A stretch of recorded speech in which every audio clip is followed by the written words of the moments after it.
Olá, a paz do Senhor, estamos de volta para mais um vídeo aqui do nosso canal Bereanos. Você é muito bem-vindo aqui. Se você ainda não é inscrito, eu peço que você se inscreva neste canal, ative o sininho das notificações para todas as vezes que eu postar um vídeo novo, o YouTube possa te avisar. Hoje nós iremos falar sobre um assunto muito pertinente dentro da escatologia bíblica. Iremos nos reconhecer no céu? Muitas pessoas têm dúvidas acerca deste assunto. Será que nós iremos lá no céu nos reconhecer? E algumas pessoas creem que não iremos nos reconhecer por conta do texto de Apocalipse 21, onde não haverá mais lembrança das coisas passadas. Mas as pessoas precisam entender corretamente o que aquele texto quer dizer, qual o contexto em que o texto está inserido, pois um texto fora de contexto ele vira pretexto para uma heresia. Isto é uma das regras da hermenêutica bíblica. É você jamais desmembrar um texto do seu contexto, pois senão vai dar margem para várias interpretações. E é assim que surgem as heresias defendidas pelas seitas e pelos falsos ensinadores. Nós precisamos nos lembrar que quando o Senhor Jesus ressuscitou, os seus discípulos reconheceram. Portanto, ali é um indicativo que após a ressurreição, quando as pessoas que morreram em Cristo ressuscitarem em corpos incorruptíveis ou corpos gloriosos, serão reconhecidas, ou aqueles que estiverem vivos forem transformados para serem arrebatados, embora eles estarão em um corpo glorioso, em um corpo incorruptível, um corpo imortal, eles serão reconhecidos pelas pessoas.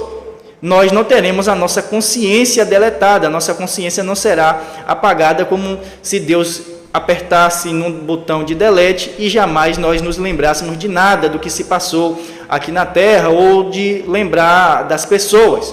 Quando, na verdade, o texto diz que nós não haveremos lembrança das coisas passadas, é que a glória que haverá lá, o gozo que haverá lá será tão grande que nós não ficaremos presos àquilo que se passou. Isto não quer dizer que nós não nos lembraremos do que nós praticamos, senão o tribunal de Cristo seria uma farsa. Pois lá no tribunal de Cristo serão apresentadas as nossas obras, aquilo que nós fizemos aqui.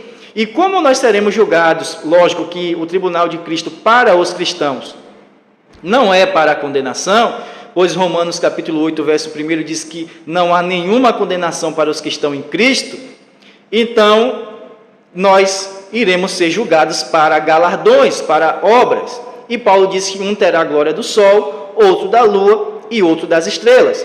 Como nós seremos julgados para galardões por obras que nós não nos lembraremos? Então seria uma incoerência nós sermos julgados no tribunal onde nós não lembraremos daquilo que nós fizemos e se os galardões que nós estamos recebendo são realmente daquelas obras que nós fizemos ou não. Segundo ponto que nós devemos analisar é que o Senhor Jesus disse que nós nos assentaremos na mesa com Abraão, Isaque e Jacó. Qual o sentido de nos assentarmos numa mesa com esses três patriarcas sem que nós consigamos reconhecê-los, sem que nós consigamos identificar que aqueles homens realmente foram estes três patriarcas prometidos pela Bíblia que estariam na cabeceira desta grande mesa, onde viriam muitas pessoas do Oriente e do Ocidente e se assentariam nesta grande mesa do reino de Deus com Abraão, Isaque e Jacó. Outro ponto que nós precisamos analisar é que a Bíblia ela tem expressões que nem sempre podem ser entendidas no sentido literal. Por exemplo, se nós entendermos que o texto de Apocalipse quer dizer que a nossa memória será deletada para que a gente não lembre mais destas coisas, para que quando nós chegarmos lá, nós, ao vermos algumas pessoas que foram do nosso ciclo aqui, terreno, ciclo familiar, esposo ou esposa que porventura não tenha alcançado a salvação, nós não fiquemos com este sentimento de que nós estamos na glória e eles serão lançados no inferno. Só que este pensamento é um pensamento quando nós estamos presos a este corpo natural. Após os nossos corpos serem transformados, o sentimento que haverá dentro de nós será um sentimento de justiça de Deus, ou seja, 100% da justiça de Deus, e não da justiça do homem. Esses sentimentos que nós temos hoje, e que nós buscamos a salvação de nossas famílias, ele deve existir, nós devemos buscar pela salvação dos nossos entes queridos. Mas quando estivermos na glória, nós teremos o sentimento que Deus tem. Como você acha que Deus se sente ao saber que neste momento tem várias pessoas descendo à sepultura sem a salvação. Um sentimento de pesar, um sentimento de consciência pesada. A Bíblia diz que Deus não se alegra na morte do ímpio, porque Deus sabe que o destino do ímpio será um destino de desprezo eterno. Mas Deus não fica preso a isto, Deus não fica se lamentando por conta disto, porque Ele tem a certeza, a convicção que Ele fez de tudo e deu todas as oportunidades possíveis para que o ímpio se arrependesse antes da sua morte. Prova maior do seu amor e da sua tentativa de salvação para o ímpio é que Ele deu seu único filho para morrer por todo aquele que nele cresce lá na cruz do Calvário.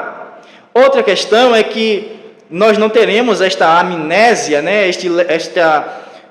esta tecla de delete dentro das nossas mentes, porque senão nós estaríamos também querendo entender que Deus também não se lembra dos nossos pecados, ou seja, quando nós nos convertemos, a memória de Deus automaticamente é apagada a parte em que nós pecamos. Na verdade, nós podemos observar em várias vezes na Bíblia Deus fazendo menção aos antigos pecados que as pessoas praticaram, lembrando o pecado, o passado do povo de Israel no Egito. Quando a Bíblia diz que Deus não se lembra mais das nossas iniquidades e lança-as nas profundezas do mar, quer dizer que Deus não fica mais cobrando, Deus não vai mais cobrar por aqueles pecados passados. A mesma coisa é quando a Bíblia nos diz que nós devemos perdoar aquele que nos ofenderam, não quer dizer que a gente vai apagar isto da nossa memória, mas a gente não vai ficar lembrando daquilo.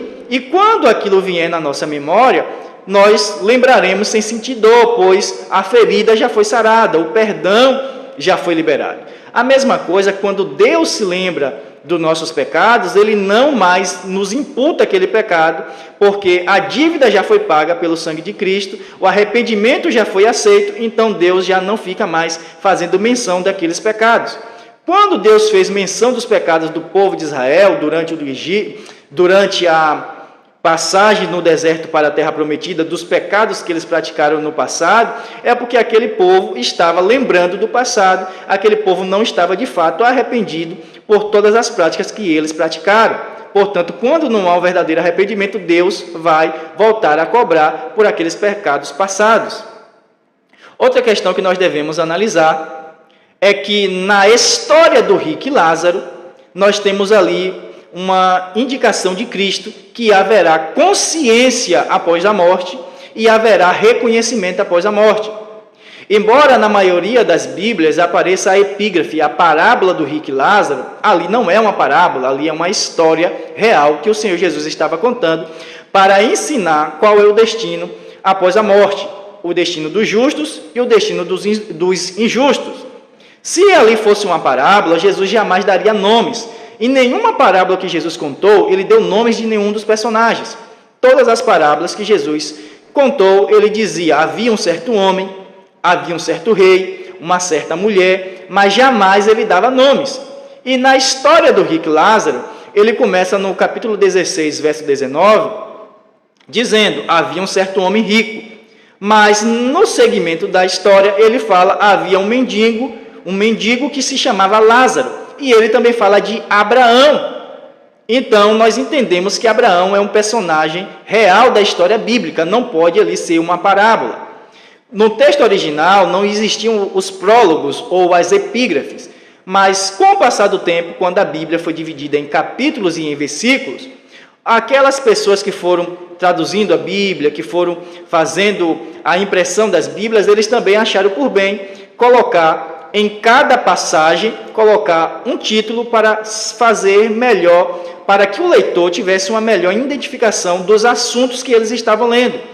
Mas nem sempre aqueles títulos que foram colocados ali refletem de fato o que o texto está dizendo. O primeiro exemplo que eu dou para isto é que em 2 Reis capítulo 2, a maioria das traduções tem um prólogo dizendo: Elias é arrebatado ao céu numa carruagem de fogo, mas o texto bíblico diz que ele foi arrebatado num redemoinho. Segundo exemplo que eu dou é a parábola dos 8 talentos, mas a maioria das Bíblias tem um título dizendo a parábola dos 10 talentos. Se você observar, a um ele deu 5, A outro ele deu 2 e a outro 1. 5 mais 2, 7 e 1, 8. Então não são 10 talentos, são 8 talentos. Então nem sempre o título vai expressar o que de fato o texto está dizendo. E o último exemplo é este que nós estamos lendo. Ali não era uma parábola, mas uma história. E ainda que fosse uma parábola, Jesus estava usando fatos narrativos para que mostrassem uma verdade bíblica. Ele estava usando fatos do cotidiano em todas as suas parábolas para mostrar realidades espirituais sobre o reino de Deus. Mesmo se fosse uma parábola, nós podemos entender que Jesus estava mostrando que há consciência após a morte e que nós iremos nos reconhecer. Pois o homem que era rico, ele reconheceu Lázaro, e mesmo ele tendo vivido numa época diferente de Abraão, eu creio que ele não viveu na mesma época de Abraão, ele reconheceu que aquele homem era Abraão. Mas por que ele reconheceu que aquele homem era Abraão? Porque ele estava na cabeceira onde o anfitrião ficava naquela mesa, e ele viu que Lázaro estava aconchegado no seio de Abraão, como João ficava aconchegado sempre na mesa, no seio de Jesus.